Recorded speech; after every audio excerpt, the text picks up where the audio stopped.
Assalamualaikum warahmatullahi wabarakatuh. Kepada para sahabat Perkusi Aceh yang menjadi penonton tetap kajian-kajian keilmuan di dalam majelis tersebut, saya Masrur Aidi mengucapkan selamat Hari Raya Idul Adha. Taqabbalallahu minna wa minkum. Ya, semangat Idul Adha ini pelaksanaan kurban dan semua yang kita lakukan di dalam ritual-ritualnya berikut dengan memperingati hari tasyrik sampai 3 hari yang akan datang. Mudah-mudahan menjadi sebuah inspirasi bagi kita betapa di dalam Islam ada sebuah motivasi, ada sebuah simbol yang harus kita jaga dengan baik, yaitu sakralitas agama, bahwa simbol-simbol itu adalah atas perintah dari Allah Subhanahu wa taala.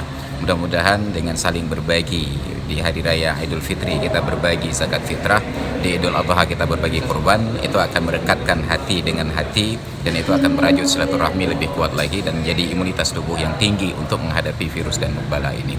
Demikian, terima kasih. Assalamualaikum warahmatullahi wabarakatuh.